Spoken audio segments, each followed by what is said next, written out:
Hi guys, as you can see I'm not in the youth office. I tried recording this earlier, but for some reason my lips and the audio was just completely out of sync and it was just awful. So I'm sorry if that happens again. I don't know what is going on. I'm going to try and record this just once more just do it from home, from a nice view, why not?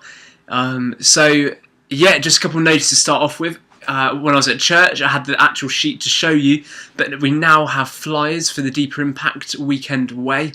It's going to be between the 16th to the 17th of June. It's going to be really, really exciting. We've got this theme called Where Am I? And we're going to be looking at, where we are in life and everything, and how God fits into all of that. So we're going to be looking at school, we're going to be looking at various issues like relationships and stuff that will come up, all the normal stuff that you'd expect. But going nice and deep into all these issues. So I'm really looking forward to it. There's going to be a midnight feast as well and a film. There's going to be loads and loads of time at the beach. Hopefully it'll be really sunny, not like today. There's that. So we'll be handing out flyers hopefully on Sunday morning. And you can download them from this website and also from St. Paul's website pretty soon. Get on that. The hand-in deadline is kind of very early June, so you've got a few weeks here to hand those in, and it's only £40, which is amazing. So anyway, let's move on. So this week you were tasked with reading from Mark chapter 12 all the way to Mark chapter 3 verse 35. We'll go with that. So I'm hoping that you've really enjoyed reading through those things. In these passages that we read, especially this week, you see kind of a lot of stuff that's very similar to the first week as well. Mark is clearly still making a very strong case that Jesus is God. So the last couple of weeks we've seen that Jesus has authority to heal. We've seen that he's got the ability and the authority to teach and the authority to give sins. On Sunday we saw that he had complete control and command over nature, and very soon we'll be able to see that he has power over death itself. All these things make a very clear case that Jesus was and is God, which is just amazing, and we're going to be looking at more of kind of the implications for us with that truth as well. But one thing I just thought that was amazing in this week's passage was found in Mark chapter 3, starting at verse 1, and kind of a little bit before that as well. We see Jesus challenged over what is lawful to do on the Sabbath. Jesus wants to heal, he wants to kind of, pick food with his disciples and do various things on the Sabbath day. Now we're like, well, why would people stop him from doing those things? That's insane. That is literally mental. But actually, the Jews have really strict laws, especially when it comes to the Sabbath. The Sabbath is a day of rest, it's the Lord's day. So they take very seriously the idea that we should not work at all, to the point where they won't even put the kettle on, because that requires working, it requires pressing a button. Probably about this time last year, I went to a Jewish synagogue with part of my college course, and we got to question the guy. And one story that was very interesting that this guy told, this Jewish guy, he said, there was this time that I really, really wanted to watch a football match. But obviously I'm not allowed to switch on the TV because that's work. So what this guy did was turn the TV on the night before, let it running the whole night so he could watch the football the next morning. And then he let it run another night so that he could turn it off the next day.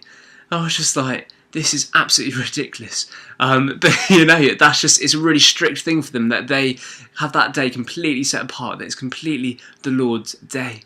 And for good reason as well, which we'll get to in a bit. But this just gives us some of the background, some of the context of why they were so upset with Jesus doing things on that day. So let's have a look now, starting at Mark chapter 3, verse 1. Another time he went into the synagogue, and a man with a shriveled hand was there. Some of them were looking for a reason to accuse Jesus, so they watched him closely to see if he would heal him on the Sabbath. Jesus said to the man with the shriveled hand, "Stand up in front of everyone." Then Jesus asked them, "Which is lawful on the Sabbath, to do good or to do evil, to save life or to kill?"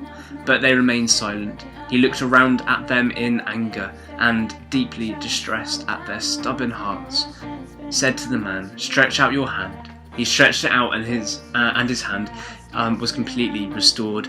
Then the Pharisees went out and began to plot with the Herodians how they might kill Jesus. They were obviously pretty upset with Jesus working or healing someone on the Sabbath day. Now, the first thing to remember is that this wasn't just a random rule. This was a really, really important day for the Jews. It marked the completion of creation. So God worked for 6 days, and on the seventh day, the Sabbath, God rested. It also relates to the Exodus, when God, through Moses, led his people out of slavery. So this day, this Sabbath, weekly, is a reminder of their celebrated freedom. And it reminds them of creation. It was a really, really special day. But what happened, though, is that the rules were becoming more important than the reality. So these guys were making more and more rules to make it more and more holy, and they were forgetting the real reason why this day was set apart.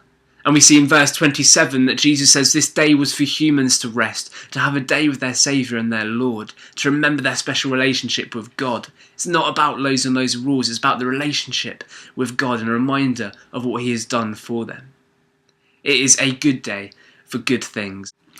So there's one thing we often miss in this passage that is very, very important. And that is the day on which the Sabbath is celebrated. For the Jews, it's a Saturday. For Christians, it became a Sunday. So you're wondering, why even change it? What happened was Sunday became the start of the week. And often still in many calendars you'll see Sunday at the beginning, because it's a Christian reminder that that was the day Jesus rose from the dead, that he started a new work, that he resurrected, that something new was happening. And this is why Christians celebrate on a Sunday the Sabbath, as a start of a new week, a start of something new. So Jesus wasn't just telling these guys off for following the rules so closely. He was showing them that in starting something new, that this was kind of a new kingdom work, that he wanted to bring more of heaven onto earth. And this is the mission of the church. We work alongside God, bringing about change, bringing hope, restoration and new life to a broken world. This is such a privilege to be involved with. So because Jesus rose from the dead, there is hope, there is new life, there is restoration. So Christians celebrate the Sabbath looking forward into the future, when the Jews look back at when they had been delivered. So we can learn quite an important lesson from this passage. We often too get caught up with the rules and trying to learn all these regulations and what it means to really be a Christian. But then we don't get involved in the mission of the church to bring about this hope, to bring about this restoration, this new life, this change. Now Francis Chan, he's one of my favourite Bible teachers, puts it this way, and he says this, that if my parents, if they told me to tidy my room and I went away for an hour and came back to them saying, right, Mum, Dad, I thought about what you asked me and I've actually memorised what you asked me to do. You said, Paul, go tidy your room now. Okay, would they be impressed with that? Or if I came back an hour after and said, okay, you told me to tidy my room. I've learned how to say that in the Bible's language. I've learned how to say that in Greek. Don't think they would be too impressed again. Or what if instead came to my parents and said, Mum, Dad, I've invited some friends over. They're going to come over, and every week we're going to sit in a little circle and we're going to talk about what it would look like if I changed my room. I really don't think that they would be too impressed with that at all. There has to be a point when we go out, where we see the power and the new life in the resurrection, when we go out in the same power that conquered the grave and make a real difference in our families, in our friendship groups, in our churches, schools and communities. And on Sunday, Trevor is going to be speaking to you more about this mission. And I hope you find that really helpful. And I hope that you found this video really helpful as well. Really kind of start wrestling with some of these issues, start thinking about what it really means to go out and be a light, to bring about change, to bring about hope. I really look forward to seeing you soon. If you've got any questions, ask Trevor on Sunday or post some on here and we'll try and answer them for you. I'm not going to be around on Sunday because it's my birthday, boom. But have a good one and remember to sign up to the Weekend Away soon. Thank you.